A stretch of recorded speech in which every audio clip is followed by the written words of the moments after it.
an adult child of a narcissist. Anna Valerius says. Narcissistic design. Medical neglect. Medical neglect, a frequent reality for children of narcissists. This is another story my mother has told me often enough that it is ingrained in my memory. The event described happened when I was too young to be able to recall it myself. I have to marvel at which events my mother chose to memorialize by telling and retelling them. I marvel because there is incriminating evidence in her stories if one looks at them from an objective view. This particular story is one she told me numerous times, but I really have no idea if she told it to others. I'll have to ask my cousin if she has heard this one. I was between ages 1 and 2. We were living in the upstairs apartment I described in another post from my early childhood. North Hollywood, California. I trottled out the door onto the landing and then took a plunge down the 15 or so concrete steps to ground level. My cry brought my plight to my mother's attention. She scooped me up and ran inside. She picked up the phone. Whom did she call? It might seem like a good time to call a doctor. This is where the story sharply diverges from what a truly concerned mother would do. No, she didn't call a doctor, she called her sister. She quickly points out the logic of calling her sister. Her sister is a nurse. This particular sister has very strong N traits and may very well be N2. My mother is careful to emphasize at this point in the story her extreme concern for me. She is worried I might have a concussion. Her sister also raises the possibility that I have a concussion and so gives my mother advice based on that possibility. D. It is very important that you keep her awake. If she does fall asleep, then you must watch her carefully to make sure she doesn't stop breathing. At this point in the story my mother emphasizes again her concern, which was now raised to the level of near panic. Then she paints the picture of the loving, concerned mother who sat by my crib all night long to make sure I didn't stop breathing. Morning arrived and I was still alive. What relief. Then more emphasis on what a frightening experience it was for her. Her baby almost died. Obviously, I didn't almost die, but had I been seriously injured in the fall I could easily have died given the fact that my mother didn't seek real medical attention for me. Now I have questions when I think this story over. First of all, how is it that my mother lost track of her small child long enough for the child to escape out the door and take a dive down the stairs? I realize that small children can move very quickly and even the best parents can lose track of them momentarily. Nevertheless, it is still her fault that this happened. We lived in a small apartment at the time. My mother had no other children to keep track of. What the hell was she doing? I suspect she had a consciousness of guilt because of how she purposely avoided getting a doctor involved even though there was reason enough for concern about a possible life-threatening injury. The other factor that can't be ruled out is that she didn't want the expenditure. The pattern that developed during the rest of my childhood is that my parents never took me to a doctor no matter the seriousness of the injury of sickness. One exception, if I can call it that. I was 5 years old and came down with a very bad case of bronchitis. My mother relented after several days of a high fever and delirium and took me to a Chinese chiropractor that she had gone to as a child. Dr. So. I have no idea how his last name was spelled, but it was pronounced so. He gave her a nasty and horribly bitter concoction for me to take every day for weeks. Every time I took it I wanted to vomit. I was out of school for 6 whole weeks and returned to school very weak and tired. The teacher begged my mother to take me out of school and restart me in first grade the next year. I was so young anyway, the teacher pointed out. I had missed 6 weeks of school at the very outset of the school year and I'm almost a year younger than the rest of my classmates. My mother was insulted at the suggestion that I be kept home for the year. She tells this story because she then says, "This is when I knew for sure what a bright child you were." She is proud of her decision. She is proud because I was able to easily catch up and do just fine that school year. She knew better than the teacher what a shining bright star student her daughter was. I was able to reflect well onto my mother by my academic achievement. She was right, that teacher was wrong. The only other doctor visit I can remember was a tooth cleaning at age 3. And a dentist visit at age 13 for a cavity. That's it. Back to the original event. While she uses this story to emphasize her great motherly concern for her precious baby, the story she tells actually portrays a mother who didn't care enough. She is worried enough to stay the night by my crib, but not willing to take me to a hospital for monitoring. I think that the only thing she was worried about was how horrible of a mother she was going to look like if 1. She took me to a doctor and had to admit to her inattentiveness that allowed the accident in the first place, and 2. What were people going to think of her as a mother if she ended up with a dead baby in the morning? Would she be accused of abusing her baby? Was there already evidence against her on that account? Her worries were all self-concentric. Her baby only represented possible evidence of her lack of mothering skills if by my death or serious injury she was revealed to be negligent. She is the center of this story. I am peripheral.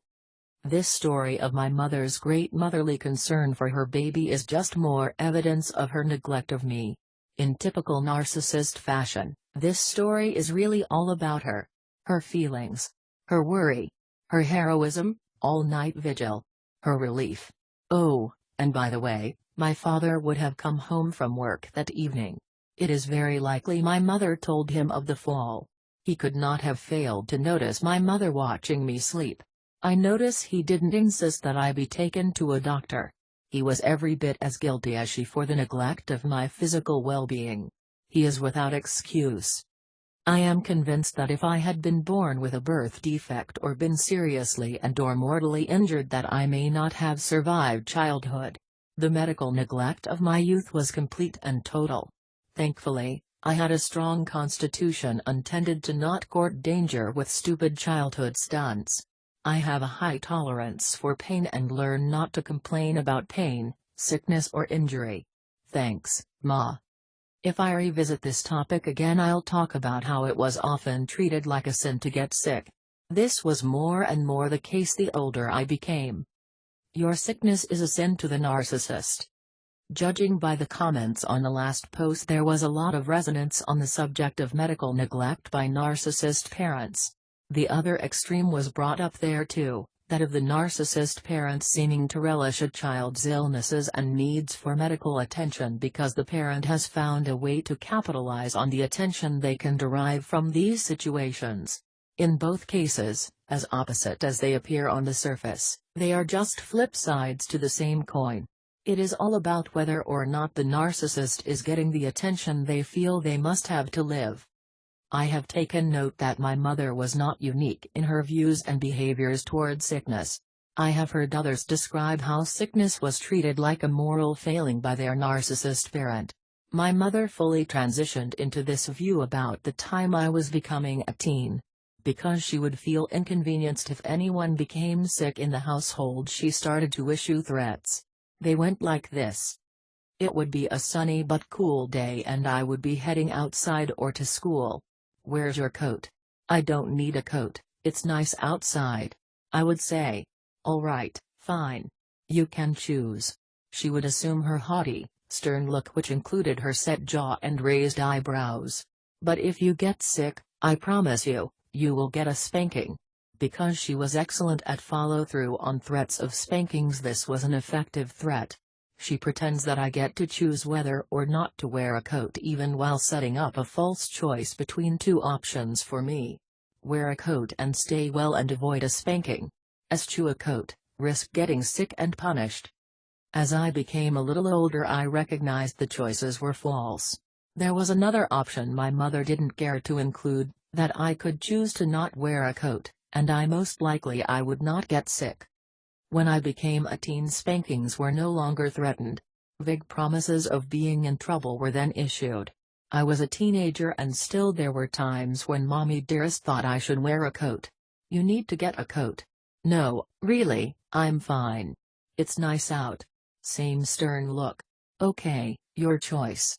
But if you get sick you will be in trouble. I remember I got to the point of shrugging off her threats to her face. Fine. I'm willing to take that risk. Now that I think about it, It could be why she stopped this stupid threat before I was old enough to leave home. She saw that it had lost its effectiveness with me. Even though the overt threats were no longer made, there was trouble if I got sick. I have two very clear memories of getting sick after I had become an adult. Once was when I was living in my parents' home after my first divorce. The second time was after I was back out on my own. I told the story of my getting attacked verbally by my mother while battling a 104°F fever and a kidney infection in this post. I was around 22 years old. My daughter was a baby of almost 2 years. I was working full-time and trying to save the money to move out into my own apartment. I lived at my parents' home for a year after my first divorce. This happened when I was close to the end of that year. At the time I was working for a doctor whom I know now was a malignant narcissist, quite possibly a sociopath. He is a whole other story.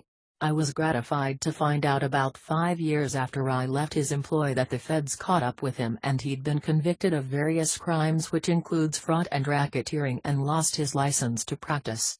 Oh, yeah, he was a humdinger. Work required me to take a course in word processing which was just starting to come into business offices at that time. I had to drive to a large metro area over an hour away to take this day-long course. No biggie. Except that this particular day I was coming down with something. I was already in the class when I noticed that I wasn't feeling well. I was flushed at first. Then started getting chills. I had a fever. My brain was turning to mush. My eyes burned and I could barely hold my head up. My head throbbed, my lungs hurt. I somehow muddled through to the end, got in my car and drove the hour and a half back to my parents' home. By the time I got home I was really messed up. Turned out I had a splendid case of flu and bronchitis. The year that I lived at my parents' home I slept on the floor in the living room. When I got home this particular day I grabbed some blankets and made a pallet on the floor in the den, which was my former bedroom, so I could have a little quiet and privacy as I tried to cope with this flu bug.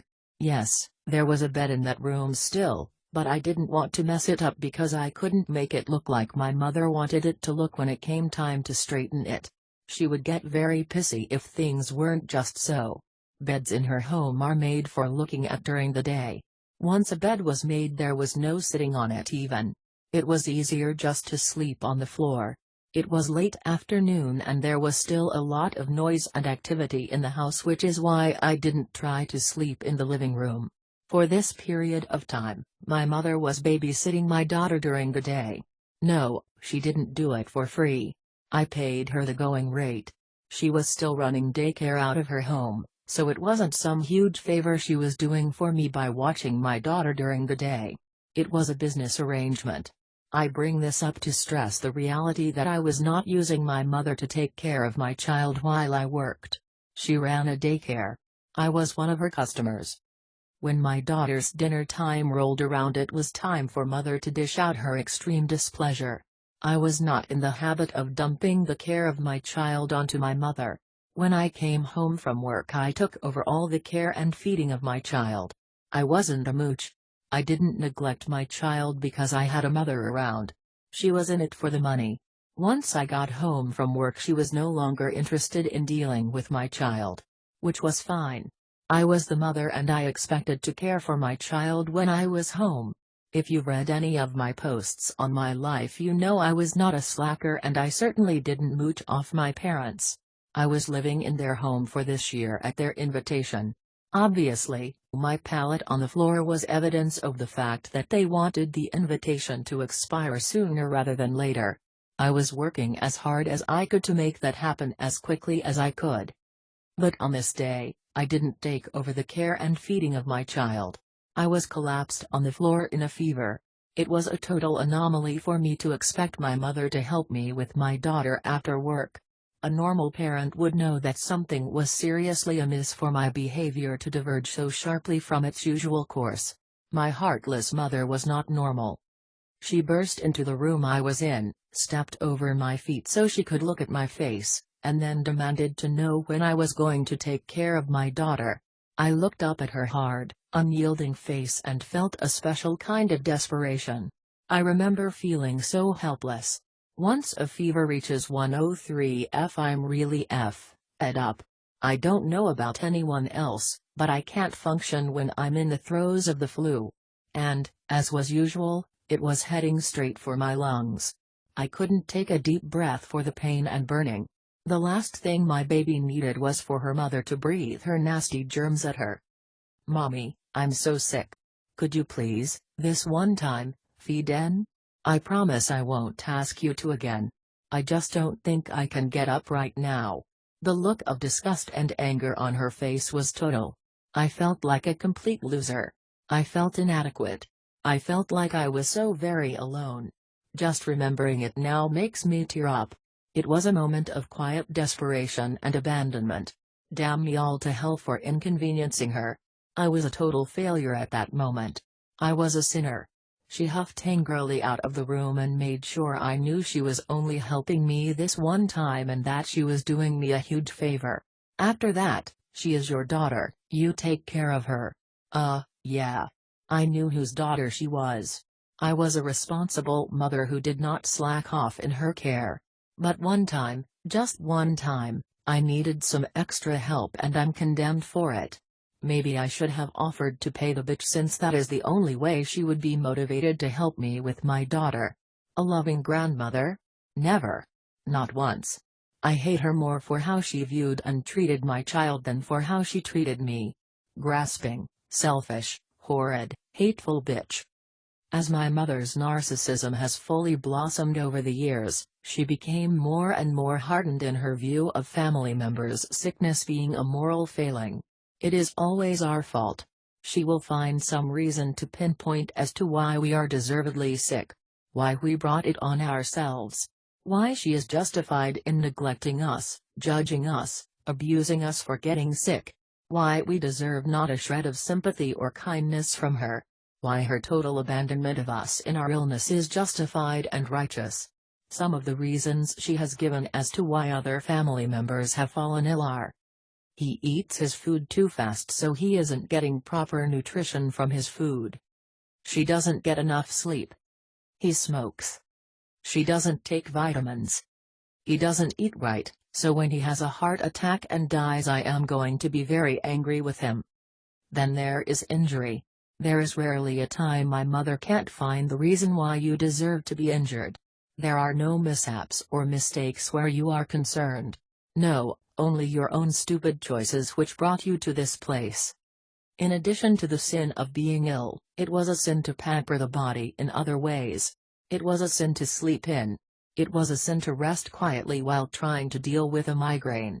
It was a sin to rest simply when tired if the work wasn't done. It was a sin to take in recreation if you hadn't worked yourself to a nub first or gotten her permission to do so. It is a sin to not be constantly working. So many sins. So little mercy. I spent the last 4 weeks of my pregnancy with my daughter in my mother's home. My doctor was in the same town as my mother lived in. I had lived in this town for many years, but my husband's job required us to move a state away about halfway through my pregnancy. My mother invited me to stay with her for the last part of my pregnancy so I wouldn't have to change docs. Being very, very pregnant did not cut down on the workload. You stay in my mother's home and you are put to work. I expected nothing else. The day I went into labor, I could be found a few hours earlier on my hands and knees scrubbing all my mother's floors and doing other housework. Being extremely pregnant is no excuse for slacking. Mother dearest can always find a reason as to why you deserve what you got. Whether you are sick or injured. And since you brought this calamity upon your own head, you are not worthy of her attention. Which is the real issue, once again. Attention. When Mr. Farmer is raising a cow for the dinner table, he doesn't make a pet out of it. Obviously, to minimize the level of sympathy, he must not befriend the beast he plans to make a meal of. I'm not condemning the farmer for this. I'm simply using him to illustrate an obvious point. That when we want to make a meal of someone, we cannot allow their feelings or ours to get in the way.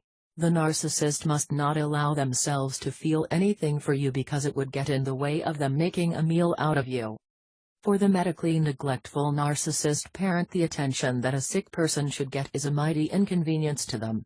They covet every shred of kind human regard and attention at all times. Your sickness, in a kind world, means that the others in the household divert more of their energies and concern toward you because they want to help you get well as quickly as possible, because they have empathy. They know how it is to be sick. They know how helpless the sick are to care for themselves, let alone others. But the narcissist will not spare even a little attention for you even when you're sick.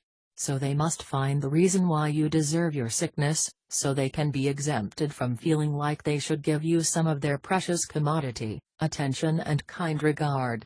They are so covetous for attention that they can't even spare any for you when you are injured or ill. It is evil to be this selfish.